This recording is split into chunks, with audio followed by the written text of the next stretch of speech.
Welcome to John Martin Talks, where we battle ignorance and apathy daily. The growing ignorance of just how special this experiment we call the United States of America is, and the apathy that we can't or won't do anything and everything to save her. Well, ladies and gentlemen, we got a great show for you today. We're going to recap a little bit of the DNC convention. You know, the Republican convention starts tonight. We're going to talk about that, but we'll start with a little bit of a recap and then the RNC kickoff as well. And then President Trump has listed a couple of priorities for the upcoming election. And I think you'll probably agree with me that these are great priorities. But we start with the giveaway. Always something good happening here at JMT. If you're new to the show, you're welcome. Howdy, how are you? You're in the right place now. But we're giving away this prize pack. It's called an Everyday Carry Pack, and it comes with all these items you see right here pictured.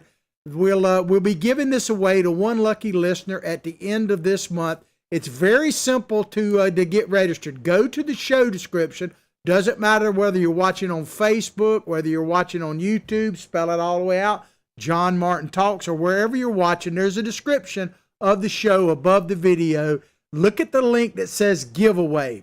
Simply click on that, follow the instructions, and you will be registered to win this great prize pack. And this is compliments of one of our sponsors, Big Daddy Unlimited, otherwise known as BDU. We're broadcasting live today from Big Daddy Unlimited Studios, and you can support our show by clicking on our sponsor link in the same description of our show where the giveaway is. Don't forget the giveaway.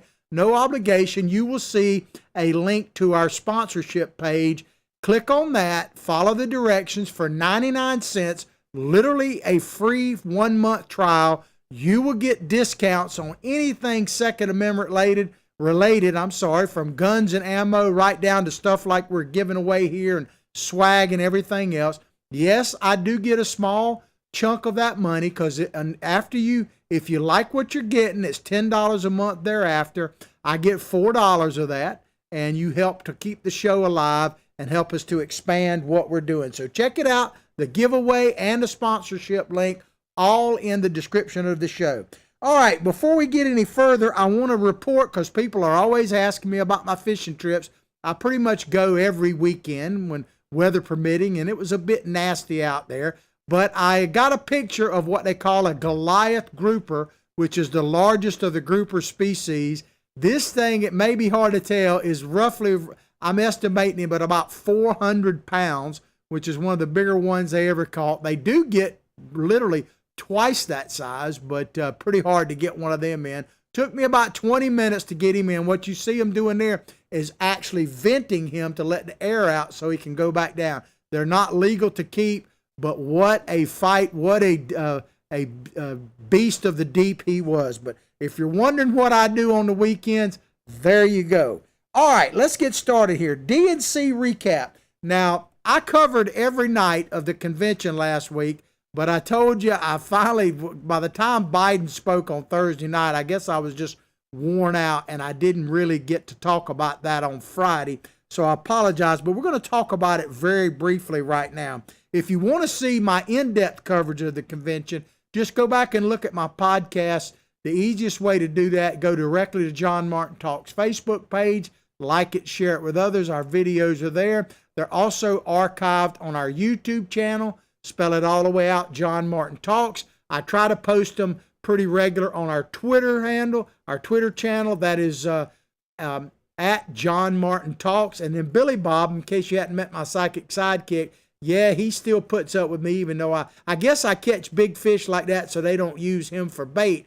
But he's my psychic sidekick. He has a Twitter handle. It's at Billy Bob Bass 1. And I know this is getting lengthy, but we're broadcast among other things, America's Voice News, not only on Facebook Live every morning, howdy, how are you, but across their streaming network as well. We're a late night show on there. They got free downloads for Android, iPhone. We're on Roku, Fire Stick, Apple TV channel 219, Dish Network, and we're on Pluto channel. So there are all kind of ways to keep up with John Martin Talks. But Joe Biden, man, he gave his speech the other night, and basically it reminded me of a Monty Python movie. You remember in Monty Python where they were like, bring out your dead, bring out your dead. And the one goes, I'm not dead yet. I think I might live. Well, that meme right there pretty much sums it up, because basically the entire DNC convention was a death threat to America. If you reelect Donald Trump, we're all dead.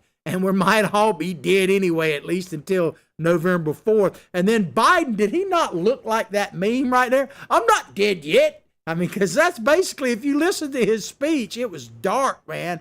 And the news, the network news is pretty much so. Biden gave a wonderful speech. Well, yeah, if you give him credit for having a pulse and being able to look at a teleprompter, but I guess he accomplished what he wanted. But if you really want to sum up the DNC convention, I can sum it up with what I've been telling you for a few months, is the new Democratic mantra. And I call it the America Sucks platform.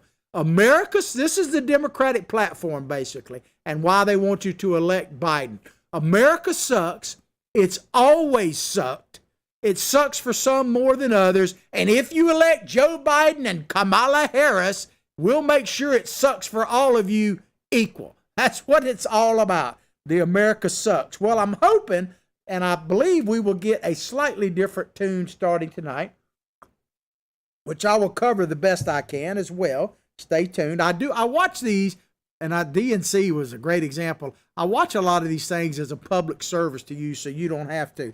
But we're going to use a Washington Post article to talk about the upcoming, starting tonight, Republican National Convention. And oh, by the way, in case I forget, let me say this right off the bat. If you're wondering about places to watch the convention, one of the best places would be America's Voice News, AVN, America's Voice News Network that I described earlier. Will most likely have their coverage over our Facebook page as well, so check it out. But Trump looks to Republican convention to reboot the campaign, and I wouldn't dispute that. Republicans will open their national convention Monday with an urgent mission to convince voters pessimistic about the state of the country, battered by the novel coronavirus, in other words, COVID-19, economic recession, and racial upheaval, that President Trump deserves 4 more years at the helm. So in spite of everything that's happening, Donald Trump, and I believe he does, deserve 4 more years. One thing, I don't know if he'll be able to make that case over the next few days. I think that he will. He's speaking every night, by the way, and we'll talk more about that in just a moment. But one thing we know for sure, the Democrats' convention showed that they don't even deserve any more years, let alone 4 more years. We need to have a red wave election, what I call a punishing election. We need to show these progressive, hardcore leftists that have literally taken over the Democratic Party and their buddies in the mainstream media and the never Trumper rhinos, all of them mixed up and combined together. We need to show them that enough is enough, and America is still an exceptional place to be in spite of its flaws and weaknesses. It's the best thing going, the best experiment humanity has ever come up with. And I honestly believe we need to not only have a landslide for the president, but we need to have a wave come through and wash them out. And while I'm on that, let me just say that I'm hoping and praying. I know that you out there are doing the same thing for the Gulf Coast people from Texas to Louisiana and maybe even over to Florida. They're in for a very rough week here because there are back-to-back storms literally going to hit somewhere in that area, go right through the heart of the Gulf of Mexico. So our thoughts and prayers are with you, and we will keep you updated on it. But one thing's for sure, the Democrats, you could make a case whether Donald Trump deserves 4 more years. I think he actually deserves 8 more years, the way they've squandered his first presidency, not him, but the way the media is. But one thing we know for sure, the Dems don't deserve any more years. Excuse me. Convention organizers say the president and his surrogate speakers will showcase optimism and inspire hope in a time of worldwide despair. Are you feeling despair? If you are, I feel for you. I got to tell you, now that doesn't mean I don't worry about coronavirus. It doesn't mean I'm not concerned about my fellow man out there and the country as a whole and really the world as a whole. But I choose not to feel despair because why? Why? You know, there's a Buddhist philosophy that I admire a great deal of about worry. That worry is the most useless emotion out there. Because if you either do something about it or you can't. If you can do something about whatever you're worrying about, then why worry about it? Get off your butt and do something.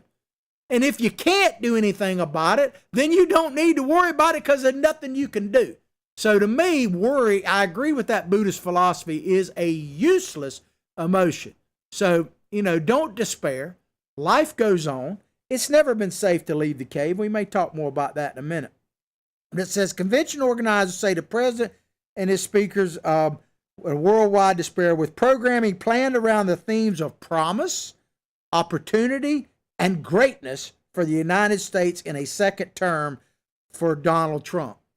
So what does that mean? America doesn't suck? Maybe America doesn't suck after all. Maybe we've been exceptional from day one. Does that mean we don't have some warts and we're perfect? No. Because you guess what? There's no such thing as a perfect system of government because there's one major flaw in every government in the world, and that is people. There's a book out there that says something about we all fall short of the glory.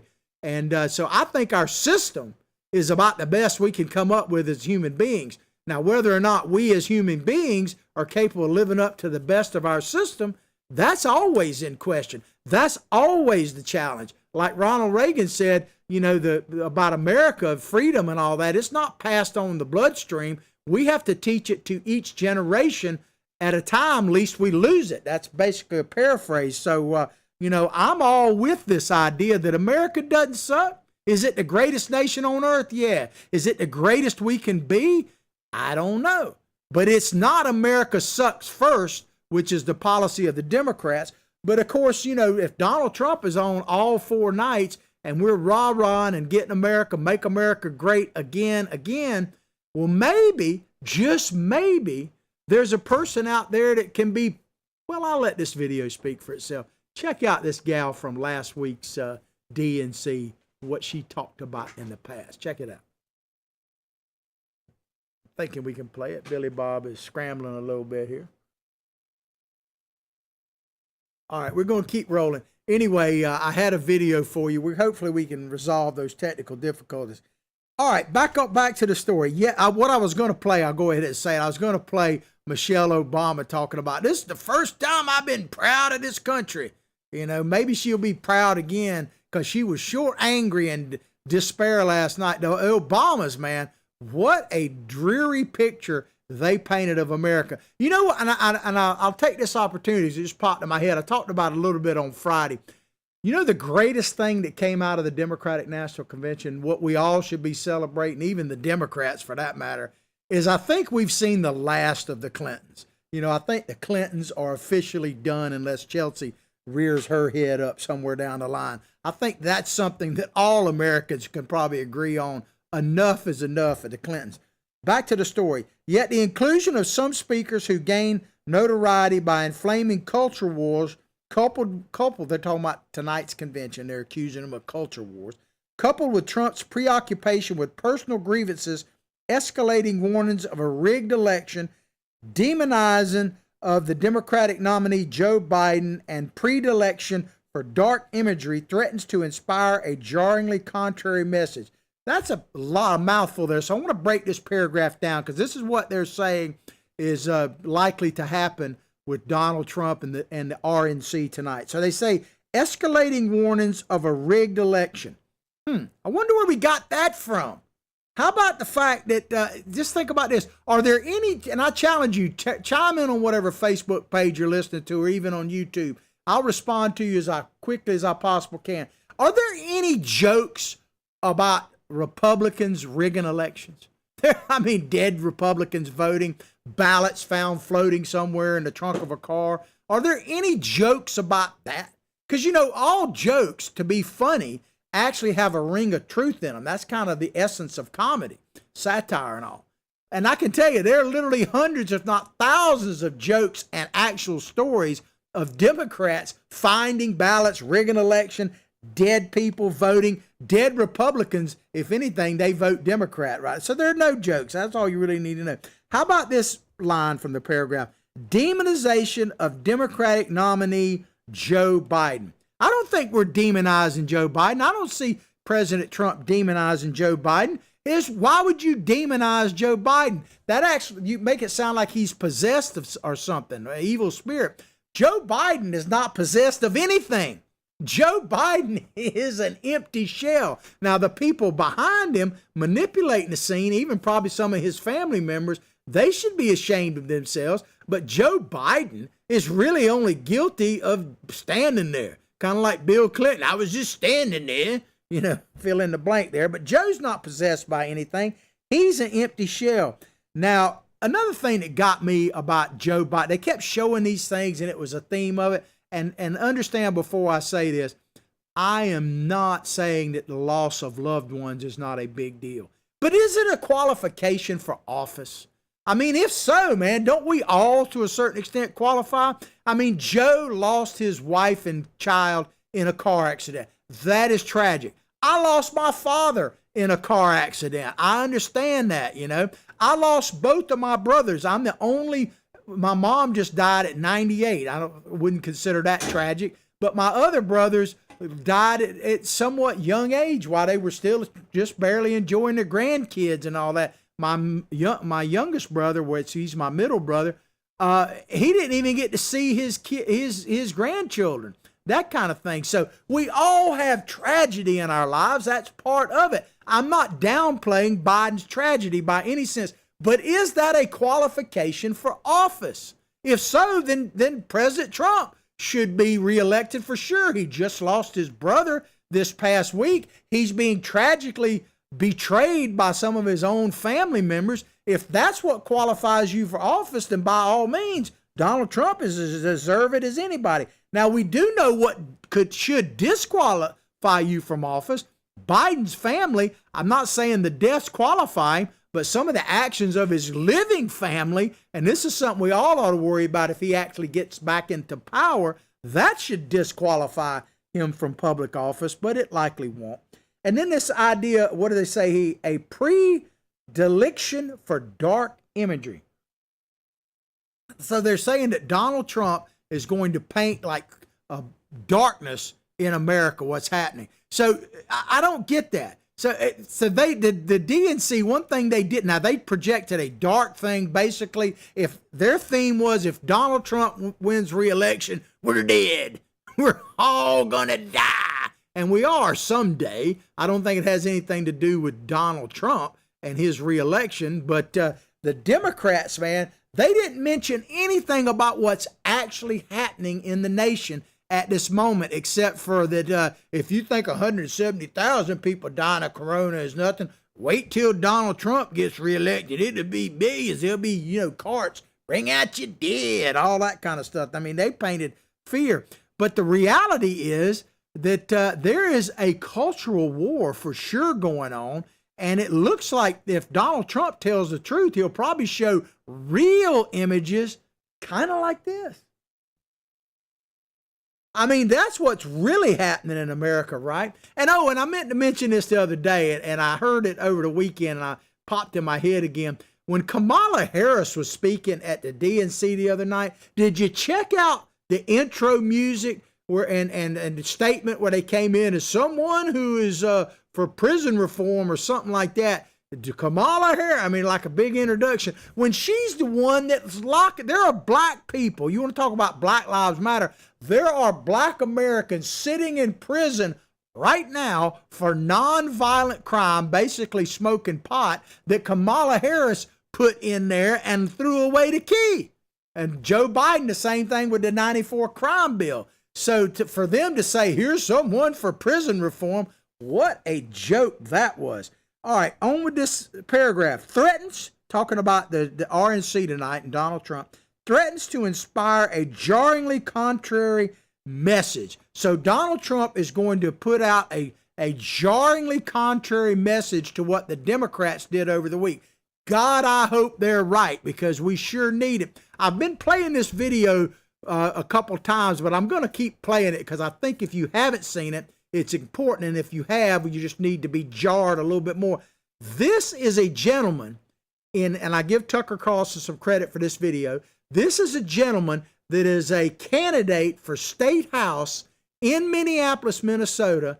He is endorsed by the governor, a Democrat of Minnesota, endorsed by the former chair of the DNC and current attorney general of the state of Minnesota I'm trying to think of his name right, Keith Ellison. And this guy put a rally, if you want to call it that, in a neighborhood where the president of the Police Benevolent Association is home, where he was having a cookout with his family. This is the real Democratic Party. And if we don't get a jarringly inspirational, different message than this, then we will definitely have an unsuccessful RNC. To me, it's a pretty clear picture. You're for 4 more years of Donald Trump and less of that what you're seeing, or you are in favor of this video right here. Can we play the video? Between violent mob and Democratic office holders disappeared completely. Here is John Thompson. He's a Democratic State House candidate in the state of Minnesota. Thompson, and we want to be clear about this, is not some fringe candidate. Thompson has won the endorsement of the governor of the state, Tim Walz, its Attorney General Keith Ellison, as well as of Congresswoman Ilhan Omar. But John Thompson isn't simply a Democratic candidate, he's also a violent thug. Here's Thompson the other day threatening a family, women and children, at their home. I'm a black man being terrorized by this Klansman right here. We are terrorized by the Grand Wizard. Y'all got the Grand Wizard living in your goddamn neighborhood. All the Klan exists in Hugo, Minnesota, and it's right here. Don't run now. Don't run now, racist white people. I'm here. Oh yeah, we pull up. We pull the out. And if people in Hugo don't support black people, Hugo, Minnesota. Now, let me tell you, I don't play that to scare white America. That's something I've seen people say that. I do play that to scare Americans to a certain extent. I don't care what color you are. That right there should not be allowed. The Democratic Party has not denounced that dude at all. Keep in mind, they want to throw out that President Trump is all about Nazis when the Republican Party has actually denounced Nazis. There was a case in Chicago a year or so ago where they actually ran ads for the Democratic candidate and disavowed the Republican because he was an avowed Nazi. But the Democrats not only don't do that, but they have embraced this dude. To me, it is a shame, and I don't care what color you are, you should not be holding that up as a standard bearer. The person like that does not deserve to be in the state house of Minnesota. I'm sorry, but given who the Democrats have elected to this point, I wouldn't be surprised if the dude doesn't win in a landslide. Trump is not the first recent incumbent to head into a convention facing a difficult reelection. And it is a difficult reelection. We got to, like I say, campaign for the man like he's 2 votes behind, and the next 2 people you see going to put him over the top. In 2004, President George W. Bush was dealing with mounting opposition to the war in Iraq. That's one thing President Trump doesn't need to worry about. He's the first president in like almost 50 years not to get us into a new war. Do you realize that, America? That Donald Trump is the first president to serve 4 years, which he's almost served 4 years now, and not get us into a new conflict. That's pretty impressive. That's one reason, by the way, by the swamp. You want to know why Republicans came out against him at the DNC last week? Look at the Republicans that came out against him, and what do they all have in common?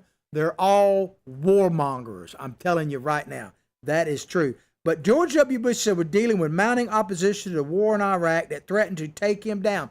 Not to mention what really took Bush down was promises made, promises not kept. The opposite of President Donald Trump. Because you remember, Bush basically said, read my lips, no new taxes. And then what did he do? He raised taxes, which, can you blame the American people for tossing him out? One thing about President Donald Trump, and I say this to you snowflakes that hate him, if you're honest, you may not like the promises he's made, you may not like the promises he's kept, but one thing about the Trumpster, man, promises made, promises kept, baby. And that's something excuse me, that I think he can definitely run on.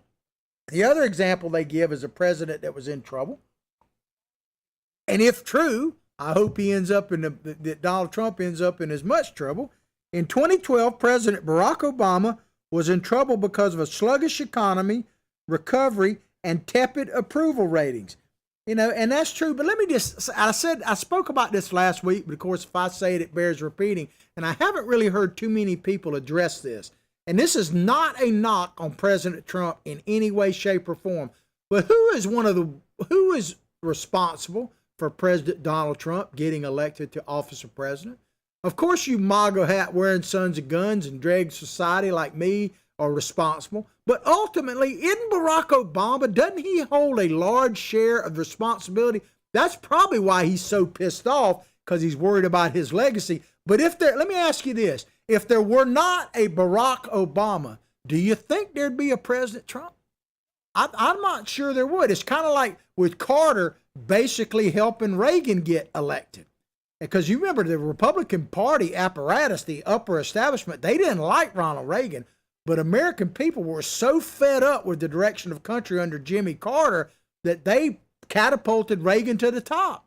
And I really believe there's an element of that within Donald Trump. I'm not sure that we would have had even a candidate Donald Trump, let alone a President Donald Trump, if it wasn't for the feeling of the nation about the end of the Obama administration. So, you know, I really believe that's a fact.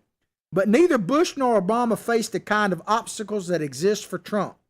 He is confronting multiple crises. There's no question about that. And the crisis that Biden listed was kind of bizarre, but, you know, like climate change. I'm not saying we're not trying. The big thing about climate change, ladies and gentlemen, and I'm an environmentalist, man. You can't be an avid fisherman like I am and not be an environmentalist. I actually believe we need to lessen our footprint on the globe as a whole. I don't think that global warming is the single cause. As a matter of fact, you could make a case there'd be no human beings on this planet if it weren't for global warming, because there, you know, the rise of human beings and the melting of the ice age kind of went hand in hand. I'm just saying. But it says he told about President Trump is confronting multiple crises at home and has been running a deficit in state and national polls throughout the summer. That's beginning to change, by the way. If the election were held today, according to this publication, Trump probably would become the first one-term president since George H.W. Bush was defeated in 1992. And that could be true. You know, I've been telling you to do what I call the Sid Martin rule. My old daddy and my friend Cliff out there, I got him a shout out. Good morning, Cliff. You know who you are. Like I've been saying, we got a campaign for Donald Trump like he's 2 votes behind, and the next 2 people you see are going to put him over the top. And I'm hesitant to say this because I believe in just, you know, faith without works is dead. I'm really a big believer in that. But I am coming around to we are potentially heading for a Reagan-esque type landslide with Donald Trump. I'm seeing more and more evidence of that in the things I'm hearing from people that it's not so much, there's those of us who love Donald Trump, no question about it. But there are a lot of people who are pretty apprehensive about the direction the country is going in with the violence on the street and what the Democratic Party actually is standing for. There are people worried about that. And I think they're going to be motivated at the end of the day when that curtain pulls to click for Trumpster. While the Democrats reimagine their convention for the pandemic as a completely virtual affair, the Republicans are devising a hybrid model. The GOP event, because the Democrats were crowdless, basically. Some of their speeches were live, but they were, you know, in empty rooms. But then they had a party in the parking lot after, which is pretty stupid. I guess it depends on what the definition of is. The GOP event will not take place in a cavernous arena as planned, but some of the marquee speeches, including Trump's on Thursday night on the South Lawn of the White House, still are set for live before hundreds of people, even at the risk of flouting public health care guidelines. Ladies and gentlemen, I get so sick of hearing this thing about flouting this or that. I mean, I could show you dozens of pictures, you've seen them, where it's okay to be in a crowd if you're protesting or if you're looting or rioting, burning stuff down. That's okay. But going to church, not so much. listening to Donald Trump give a speech. And, the rally, you would think the rally he held in Tulsa was what spread the disease worldwide. We had it under control till that Tulsa thing, But the Democrats just want you to stay home. Joe Biden has literally come out in his speech and said that one of the first acts as president is to shut down the economy again and make everybody wear a mask, even if they're outside mowing their yard, basically. I mean, it is a total shutdown. And and like I told you many, many times, take these progressives at their word. One thing you can believe is if Joe Biden says that he's going to shut us down, he's being told what to say, but they're going to shut us down. There's no doubt about it, man. And I've been telling you this for a while. This idea that we've got it worse than others because of this pandemic is a made-up fantasy. I'm not saying the coronavirus isn't real. I know some people who've been sick for it. But the idea that we're more challenged than previous generations is not true. Every generation has a challenge. This just happens to be ours. And one thing that is absolutely a fact, and it's my opinionated fact, but it's a fact nonetheless. If you look throughout world history, when has it been safe to leave the cave? When?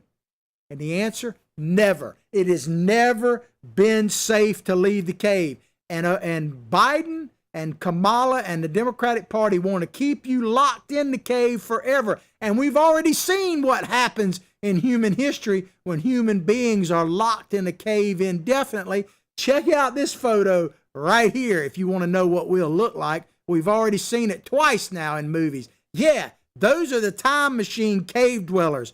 That's what we'll look like if the Bidens of the world, the Democratic Party, get their way and we're locked up wherever. We'll come out as sadistic cannibals, like in the movie Time Machine. And for old algorithm, wherever you are, I love you. It's a joke, okay? I'm not saying those people really exist, but I think under the Democrats, they might have a chance. Back to the story. They did a convention that didn't balance health and safety and what most Americans are dealing with. This is what Ronna McDaniel said. That's the head of the Republican National Party. She said, pointing out that many people are back at work. Thank God. If it were up to the Democrats, man, we would all be the cave dwellers.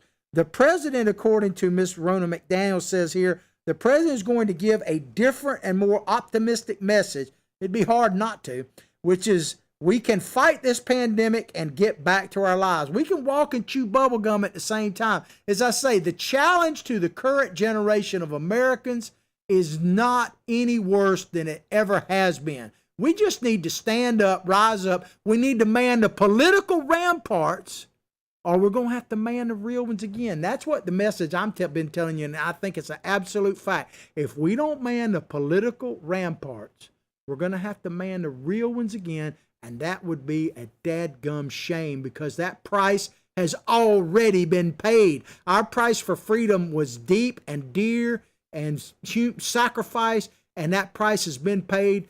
But we may have to pay it again. If we vote for Biden and that bunch, we will, man. But he says, and if Joe Biden had his way, he'd keep us locked in our basements. You think? I guess it's working for him right now, right? I heard of somebody, well, why should he change? Oh, Ed Rendell, I saw him on a show last night. He said, why should it change? It's working for him. Yeah, okay, it may be working for him, but is that the leader of the free world? Is that the new president of the United States? Somebody who just looks at what's working for him and won't come out of the basement? That's what's going to be. I mean, if that's the case, we could have elected Hillary Clinton and say, what difference does it make while people died in Benghazi?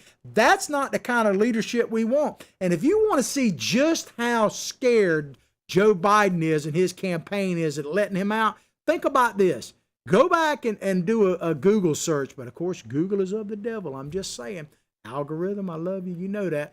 But go back and look. Every single person who got a nomination of their party, whether they were successful at being president or not, becoming president, they all, the very next day, basically, that Sunday, went on all the Sunday talk shows. They were chomping at the bit to get out there and carry their message on and on and on. Joe Biden? No. Think about that for a minute. Here he is officially getting the Democratic nomination, and he did not appear on any single Sunday show live, not one of them. He did play a tape, and I want to emphasize this, a taped interview on, I think it was ABC News last night, and I didn't even watch it. I'm tired of hearing this canned stuff because nothing's going to come out of it. But anyway, Trump is expected to appear on each of the convention's 4 nights. Now, I've been seeing mixed reaction to that. I actually think it's a great idea. And it depends on how he does it, of course, but we'll see. But I'm looking forward to seeing the president. I guarantee you this, without hesitation, the ratings for the RNC will be way above the DNC. I firmly believe that. The last big name Republicans not speaking. So they list, this is an interesting part of this article here. Let me check my time. We're doing pretty good. The list of big name Republicans not speaking at the convention this week underscores the degree with the GOP is now the party of Trump. And it is the party of Trump. Republicans need to understand that. Republican voters understand that and actually appreciate that. Some of the establishment figures don't understand that and don't appreciate, and they hope that Donald Trump is what the Brits call a one-off, no matter what, that he's going to come and go, whether it's this time or 4 years from now. You know who the Republican and the establishment in general are scared of most? They're scared of you. They're scared of you, the American people, because they are worried that you will seek another Donald Trump type person after his 4 years or 8 years. Let's hope it's 8 years. Not that a Donald Trump exists, but they're hoping that you'll never elect an outsider again, because they want their cake and eat it too. They want their little swamp to refill and everything else, man. So the Republicans not speaking tonight, it's very interesting. It says, whereas the Democratic convention featured all of its party's living past presidents, some of them don't look, I mean, like I say, if nothing else comes out of the Democratic convention, I'm hoping and praying it's the end for the Clintons, man. Bush is not expected to participate, in other words, George Jr., nor is Romney. Now, why in the world would you have Mitt Romney out there? I'm shocked they didn't have him as a keynote speaker at the Republican National Convention. Now a senator from Utah talking about Romney, a Trump critic. Mitt Romney, man, is a total sellout. And I can tell you, I wish you could recall him out there in Utah. I understand your law is not like that. But you think about Mitt Romney. He went from saying that President Trump, then Citizen Trump's endorsement for his candidacy, Romney, was one of the greatest honors he had ever received and one of the greatest days in his life, to basically saying that Donald Trump is everything but a child of God, to then coming around and praising Donald Trump again so he could get elected to the U.S. Senate and then voting for his impeachment. Mitt Romney, man, I can't even believe I ever said this, but I used to have a radio show, and I said at the time that when he got defeated, that Mitt Romney may be one of the finest people that ever run for president. Boy, was I wrong. And I just gonna say it like I was absolutely wrong. Mitt Romney is one of the worst people, yeah, I said it, that ever run for president. And I would tell him that to his face. And then, of course, they say, and John McCain, Cindy McCain was on the RNC endorsing them and everybody, the whole McCain family. But who is surprised by that? One of the things we have been exposed, Donald Trump has done a lot of things, but one thing he has is exposed people in Washington, the media, for who they truly are. And he made it very, very clear. He didn't say this, but I'll say it. John McCain, God rest the dead, is, because, one of the things Democrats, they love dead Republicans. They seem to love them the most. They even like Ronald Reagan now. It's funny. But John McCain will go down in history now as one of the greatest senators the Democratic Party ever had. Yeah, I said that. One thing about me, I'm not politically correct. If you're looking for political correctness, you're in the wrong place. But as my buddy Craig says, if you're ready for the truth, it starts right now. Haley Barbour, and I like old Haley, a Mississippi guy out there. I hope you're not in the storm's way, sir. Haley Barbour, a former Mississippi governor and former Republican National Committee chairman, said it's imperative that Trump used the convention not to rile up his core supporters, although I think he should, but to strive to expand his coalition to include more blacks, Hispanics, union workers, and other voters whom polls show are cool to him.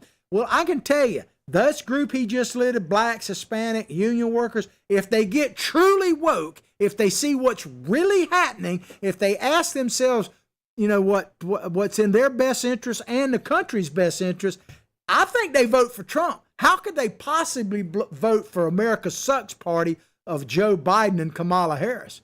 Because union workers, Biden's supposed to be the friend of the union. The only thing he's really done for the unions, as it turns out, is make sure they pay the highest credit card rates in the world, just about. But Barbara went on to say, I don't think, talking about the president, he needs to focus on making his base harder. Maybe so. He needs to make it larger. I would agree with that. If he focuses on his record and the results of his policies, that's exactly what you do. Can't disagree. So many of the people who benefited the most aren't in Trump's base. I absolutely agree with that. Mr. Barber is right. A lot of the people that have benefited from the Trump's presidency are not Trump voters. That's why I say if they get truly woke and assess what it was before this pandemic, and yes, I called it the pandemic, before it hit, Donald Trump had done more for black Americans, Hispanic Americans, for women, and for union people to have jobs in the good old USA than probably any president in my lifetime. So Haley Barber is absolutely right about that. And it says, to that end, Republicans plan to feature on each night a speaker who was born in countries such as Cuba, Venezuela, to deliver testimonials on what Republicans see as the dangers of socialism and suggest that's what America could become with Democrats in charge. Keep in mind, Joe Biden said, I'm a proud Democrat. Well, the Democrats have been taken over by the socialist, communist, progressive, hardcore leftists. So I guess that's what he's proud of. Remember what I keep telling you about socialism. You can vote your way into it. And we might be doing that come November. God, I hope not. But one thing's for sure. If you vote your way into it, you always got to shoot your way out. Ask the Cubans and the Venezuelans about that. And the other thing is, man, this generation, the younger kids, have been buffaloed into believing socialism is actually a good thing. Socialism to die for. Check out this right here. Young people in the past, the freedoms that you have about protesting were because young people manned the real ramparts and gave you the right to man the political ones. And now these young people are talking about voting in the very thing that we fought 2 world wars and a few other things to try to keep out. It's a dadgum shame. I'm going to say it again. If we don't stand up and man the political ramparts, we're going to have to man the real ones again. You can vote your way into socialism, but you're going to have to shoot your way out. All right. We're just about, I want to play this one more video before we're totally out of time. The president hit the theme and talking about, they're saying he's trying to scare suburbia into voting for Trump.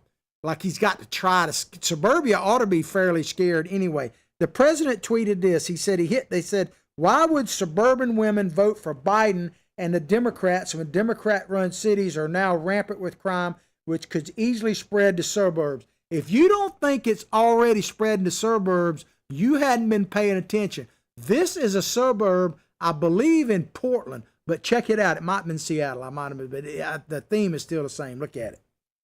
I call it the Get Up video.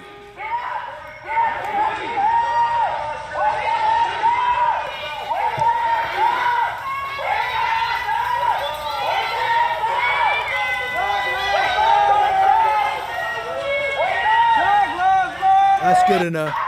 So they're bringing unrest to your neighborhood. It is coming. Progresso world is coming full bore. And if Biden and Kamala Harris get elected to be the VP and President of the United States, Progresso world will expand across the entire United States. And even if you're an actual progressive, trust me on this, you're not going to like it because you're not going to have the freedoms you have now. Of course, the Democrats plan on having a series of speakers every night to show the contrast to President Trump. Here's a list of some of them. Nancy Pelosi, Cory Booker, Gretchen Whitmer, governor of Michigan, and other prominent members of the party. That's going to be must-watch TV for sure. I can see Cory Booker up there going, heck, it should have been me. I should have been the VP. I could I could have, channeled my innermost womanhood, and I would have been the VP. All right, we only got a couple minutes left. I want to talk very quickly about this. There was an interview last night, and Donald Trump, this is a Politico story. He said a couple of things that he really wants to use in the 2020 campaign, and I think they're great. President Donald Trump said school choice and being tougher with China will be top priorities in his second term if he were reelected. Man, school choice is real, buddy. The only schools open right now where I live are private schools. I just took my granddaughter to a private school. It is well worth it, but man, could her parents use a voucher system to pay for it. We're having to scrape, and grandparents are helping everything else, but it is important for our children. My grandchild in this, my little grandson started there this year, first in school, and it's important. But we need voucher system so that Americans can make a choice. The Democrats are fighting hard. And China, what do I have to say, man? China is the real enemy here, not the Russians, man. It's China, and President Trump has shown he's the only one willing to take them on. Joe Biden will take them on, but he'll likely get bought off. Well, I hope you've enjoyed the show as much as I've enjoyed bringing it to you. Please look at the description of our show, the giveaway link. One lucky listener will get this prize pack. Just check out the description of our show no matter where you're watching. Above the video, there's a link for the giveaway. Click on that. No obligation. Follow the instructions, and you could be a winner. If you really want to be a winner, go to our sponsorship link. You'll be helping us.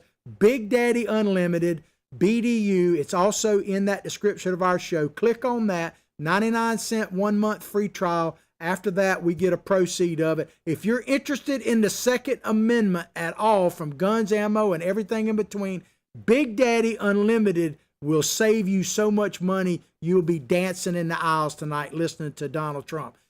Tune in. I will tell you all about it tomorrow morning. Like I say each and every day, I'll pray for your family. You pray for mine. Let's all pray for this great nation. And above all else, from my heart, from my family to yours, have a blessed day.